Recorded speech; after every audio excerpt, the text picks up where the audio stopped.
أعوذ بالله من الشيطان الرجيم.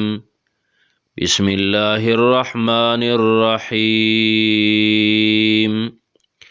للذين يؤلون من نسائهم تربص 4 أشهر فإن فاءوا فإن الله غفور رحيم. وسپدی آیات کې الله تبارک وتعالى دا هغه امورونه دا هغه قوانینونه چې په کم سره د کور او د کورنۍ اصلاح راتلله نو دا لسم امر دی، لسم قانون دی، او دا د طلاق شرعي د مسلې تفصیل دی. اول الله رب العالمین ذکر د ایلا کړی دی چې دا یو قسم لقسم دی د خپل خزینه د بندیز. بیا طلاق او د عدت ذکر دی چې په ایلا پسې دا راځي چې کله زنانه ته بیرته رجوع ونه کړلی شي نو بیا عدت به تیری. بیا ذکر د تعداد د طلاق دی او د هغې شرعي طریقه. بیا ذکر دی د حق د رجوع د واپسۍ په شرط د معروف سره په ښې طریقې سره وی واپسې وکئ. او په دې ټولو خبرو کې مقصد دا دی چې د جاهلیت د طریقو نه ځان وساتئ په تعداد د طلاقو کې او دغه شان په رجوع په واپسۍ کې. او په دې کې حکم په دې آیات کې دا اولنۍ آیات په دې کې حکم د ایلا شرعي ذکر کوي د پاره د رد د ایلا د جاهلیت والو. جاهلیت والو به ایلا کوله نو 2 کاله 3 کاله او مقصد به پکې تنګول د ښځو. نو قسم به وکړه چې دې ښځې ته به نه نږدې کېږم او طلاق به یې ورله هم نه ورکاو، د نکاح حق به یې ورله هم نه ورکاو، طلاق به یې هم نه ورکاو. د قسم نه به یې رجوع هم نه کوله، واپسې هم نه کوله، او ویل به چې دا ګناه ده. نو اسلام د هغه ظلم تردید وکړه په ایلای شرعي سره چې ایلای شرعي هغه به 4 میاشتې. او په دې کې فایده دا ده چې خاوند به په طلاق ورکولو کې تعدي ونه کړي بلکې په مدت د ایلا کې به سوچ او فکر وکړي او په ښځه په زنانه باندې به ظلم هم نشي. ایلا دې ته ویلی کېږي ایلا چې یو ایلای شرعي. ګوره یو خو د جاهلیت والو ایلا وه او یو ایلای شرعي په دې شریعت کې په دې دین کې ایلا څنګه ده. نو ایلا دې ته ویلی کېږي چې یو سړی قسم وکړي چې زما دې په الله باندې قسمي چې زه به دې خپلې زنانه ته نه نږدې کېږم. نو که ده دا قسم وکړه څه وخت یې مقرر نه که، صرف یې ویل چې زه به نه نږدې کېږم، قسم یې وکړه، نو 4 میاشتې انتظار به وي. که 4 میاشتو کې دننه 4 میاشتو کې دنده د سړي رجوع وکړله، واپسې وکړله، خپل قسم یې مات که، نو بس طلاق نه دی واقع شوي، خو د قسم کفاره به ورکوي. د قسم کفاره پرونی درس کې بیان شوه چې دغه د دې کفاره هغه دا ده چې 10 غریبانانو له خوراک ورکول 2 ټیمه، یا 10 غریبانانو له جامې کول، او که د دې دواړو وس د چا نه وي نو بیا 3 ورځې روجې نیول. د دې قسم کفاره به ورکړي او خپله ښځه یې ده. خو که چېرته 4 میاشتې په دې خبره کې تېرې شوي، دا دی چې کوم قسم کړی او 4 میاشتې تېرې شوي، نو دا ښځه طلاقه شوه په طلاق باین سره. یو طلاق باین سره جدا شوه، دا زنانه د دې نه جدا شوه، اوس چې دی واپسې کوي نو دوباره به نکاح تړلی، د نکاح نه بغیر د رجوع واپسې نشي کولی. دغه شان یو سړي هغه کار څومره که وخت یې مقرر کړی او که نه یې مقرر کړی، خو چې دې قسم یې وکړه دغه شان ده کې، نو 4 میاشتې انتظار به هغه ته وي. د 4 میاشتو نه مخکې په ده باندې څه پابندي نه وي. 4 میاشتو کې دی خپل قسم هم پوره کولی شي 4 میاشتو نه مخکې. لکه دی 3 میاشتې نږدې نه شو، 3 میاشتې نږدې نه شو، هېڅ مسله نه کوي. خو که 4 میاشتې مستقل تېرې کړلې نو بیا په ده باندې دغه زنانه به د نه جدا شي. او دا دې لپاره چې په جاهلیت په زمانه کې به داسې وه چې دا قسم بیا وکړه نو بیا 2 کاله 3 کاله زنانه خواله به نه ورتله، نو په هغې سره زنانو ته به یې ډېر تکلیف ورکو، تنګولې وې، نه به ورله طلاق ورکول او نه به چې کوم دی نو هغه زنانه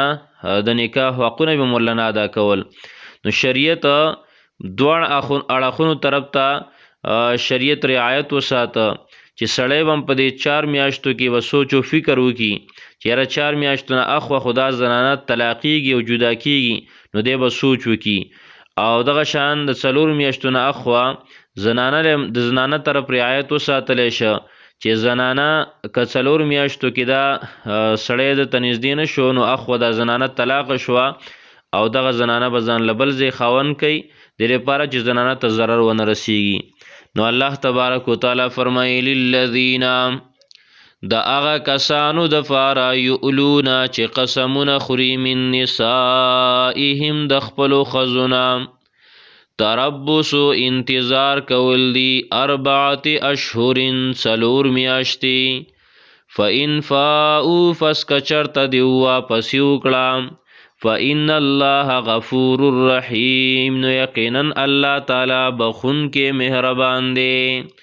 غفور ډیر بخون کې دی، رحیم ډیر رحم کون کې دی. فاؤ منا واپسی وکړه یعنی 4 میاشتو کې دند خبره ده، او که 4 میاشتې پوره کړي نو وإن عزموا الطلاق او که چرته دیو قصد کړو د دې کار د طلاقو، دیو قصد کړو د طلاقو، وإن عزموا الطلاق او که چرته دیو قصد کړو د طلاقو یعنی 4 میاشتې 4 میاشتې دی پوره کړلې او واپسی ونه کړه قسم یې مات نه که، نو فإن الله سمیع علیم یقینا الله تعالی سمیع ډیر ښه اوریدونکی دی، علیم ډیر ښه پوهه دی، ډیر ښه اوریدونکی دی الله تبارک وتعالی او ډیر ښه الله رب العالمین پوهه دی. په زړه کې د یو خبرې کولو اراده کول دی ته عزم ویلی کیږي، او الله تبارک وتعالی فرمایي چې زه الله رب العالمین ډیر ښه اوریدونکی هم دی، هر څه اوري او ډیر ښه پوهه هم دی. د مخکې آیات کې الله تبارک وتعالی د وسه د دغه زنانه دپاره چې عزم الطلاق د سړو اراده طلاق کړي او طلاق په هغې باندې واقع شو، ښځه طلاق شوه نو اوس د هغې دپاره عدت الله رب العالمین ذکر کوي، عدت الله رب العالمین په دې کې ذکر کوي. نو الله تبارک وتعالی فرمایي والمطلقات او طلاق شوي زنانه یتربصن انتظار بکوي بانفسهن په خپلو ځانونو باندې 3 قروء 3 بیماری 3 حیضونه 3 محواري بیماری چې پې راشي نو بس دغه زنانه د دې عدت پوره شو دا بیا بل ځای خاوند کولی شي، دې ته ویلی کېږي عدت. خو دا عدت د هغه زنانه چې هغه واده شوې ده او بل شرط ورله دا دی چې د هغې بیماري ماهواري راځي نو د هغې دپاره 3 حیضونه دا والله عدت دی چې 3 حیضونه تیر شو نو دا بل ځای بیا نکاح کولی شي. یو هغه زنانه ده چې هغه حامله وي د هغې په خېټه باندې بچی نو د هغې بیا عدت دا دی چې کله دغه بچی پیدا شي د دغه خاوند نه چې کوم بچی دی هغه پیدا شي نو دا وروستو بیا بل ځای نکاح کولی شي، د هغې عدت به بیا بل ځای راشي. د هغې عدت بیا 3 بیماری نه دي بلکې د هغې عدت بچی پیدا کېدل دي. او بله هغه زنانه ده چې د هغې واده اډو شوی نه دی نو د هغې عدت هم بیا نشته. دغه شان یو زنانه داسې ده چې د هغې بیماری نه راځي نو د هغې عدت لکه د بیماری د بله څه بیماره ده د هغې د وجې نه دغه ماهواري نه راځي څه حمل هم نشته دی او نو د دغه زنانه دپاره بیا 3 میاشتې دي. ولا یحل لهن او حلال ندی د دې زنانو دپاره ان یکتمنا چې پټ کي ما هغه څه خلق الله چې پیدا کړي دی الله تعالی فی ارحامهن په رحمونو د دیو کې په ګیډو د دیو کې د دې په خېټه کې چې الله کم حمل پیدا کړلی کم بچی پیدا کړلی نو هغه دې نه پټی ان کن یؤمن بالله کچرت دیو ایمان لري په الله تعالی باندې والیوم الاخر او پورز د آخرت باندې وبعولتهن او خاوندان د دې زنانو احق ډیر حقدار دي بردهن په واپسې د دې زنانو فی ذالک په دغه مدته کې او په دغه عدت کې چې دی ورته بیرته رجوع کوي نو رجوع ورته کولی شي. ګوره دغه زنانه چې هغه حامله ده د هغې عدت یعنی هغه د بل خاوند سره په هغه ټایم کې نکاح نشي کولی چې کله دا حمل د دې په خېټه باندې دی چې کله دا حمل پیدا شو نو د هغې نه وروستو دغه زنانه بیا د بل خاوند سره نکاح کولی شي خو دا خپل خاوند چې کوم دی چې د هغې نه دا په یو طلاق سره په 2 طلاقو سره جدا شوې ده نو دغه زنانه یعنی 3 طلاق نه دی مغلظ طلاق نه دی بلکې 2 طلاق دی یو طلاق دی په دې سره د جدا شوې ده نو دغه زنانه اگر چې حامله ده دغه حمل په دوران کې د خپل خاوند سره دوباره بیرته نکاح کولی شي بل خاوند سره نشي کولی د حمل د پیدایش نه مخکې د بچی د پیدایش نه مخکې او د دې خپل خاوند سره د کم نه چې حمل دی نو دغه سره په دغه عدت کې نکاح کولی شي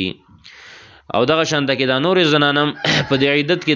دنده دغه مخکینی خپل خاوند سره نکاح کولی شي عدت کې دنده خود بل خاوند سره د بل سړي سره په عدت کې دنده نکاح نشي کولی د هغې دپاره به شرط دی چې دغه عدت تیر شي. نو الله و بعولتهن او خاوندان د دې ښځو احق ډیر حقدار دي بردهن په واپسۍ د دیو کې فی ذالک په دغه موده کې ان ارادو اصلاحا کچرت دیو اراده لري د اصلاح او د روغي د کور د سمولو اراده لري ولهن او د دې زنانو د پاره حقونه دي مثل الذی پشان د هغه حقونو علیهن چې په دې ښځو باندې دي د خاوندانو د پاره بالمعروف په ښې طریقې سره مطلب د دې جملې دا دی چې د زنانو د پاره حقونه دي زنانو د پاره حقونه دي د هغې حقونو په شان چې څنګه د دې ښځو په خاوندانو باندې دي چې څنګه د ښځې په خاوند باندې حق دی نو دغه شانته کې د خاوند په ښځه باندې څه دی حق دی ولهن او د دې زنانو د پاره حقونه دي مثل الذی پشان د هغه حقونو علیهن چې په دې زنانو باندې دي د خاوندانو د پاره بالمعروف په ښې طریقې سره وللرجال او د سړو د پاره علیهن په دې زنانو باندې درجتون اوچتوالی دی اوچتوالی شته دا برابر نه دی بلکې هر یو خپل خپل حق دی والله عزیز حکیم الله تعالی ډیر زورور او ډیر لوی حکمت والا دی. للذین د پاره دغه کسانو چې قسمونه کوي من نسائهم د خپلو زنانو نه تربصو انتظار کول دی 4 اشهر 4 میاشتې فإن فاؤ کچرت دی واپس وکړه فإن الله غفور الرحیم نو یقینا الله تعالی ډیر بخونکې او ډیر رحم کوونکې دی وإن عزموا الطلاق او کچرت دی قص کړو د طلاق فإن الله سمیع علیم نو یقینا الله تعالی ډیر خاوریدونکې او ډیر خپوی دی والمطلقات طلاق شوی زنانا یتربصن انتظار وکي بانفسهن په خپلو ځانونو باندې 3 قروء 3 بیماری 3 حیضه ولا يحل لهن او حلال ندی د دې زنانو د پاره ان یکتمنا چې پټ کی ما خلق الله هغه څه چې پیدا کړی دی الله تعالی فی ارحامهن د دیو په ګېډو کې ان کن یؤمن بالله کچرت دیو ایمان لري په الله تعالی والیوم الاخر او په ورځ د آخرت باندې وبعولتهن او خاوندان د دې زنانو احق ډیر حقدار دی بردهن په واپسۍ د دې زنانو فی ذالک په دغه موده کې په دغه عدت کې ان ارادو اصلاحا کچرت دیو اراده لري د اصلاح او د روغي ولهن او د دې زنانو د پاره حقونه دي مثل الذی پشان د هغه حقونو علیهن چې په دې زنانو باندې دي د خاوندانو د پاره بالمعروف فخی طریقې سره وللرجال او د سړو د پاره شته دی علیهن په دې زنانو باندې درجتون اوچتواله والله عزیز حکیم الله تعالی ډیر زورور ډیر لوی حکمت والا دی سبحان الله وبحمده سبحانك اللهم وبحمدك اشهد ان لا اله الا انت استغفرك واتوب اليك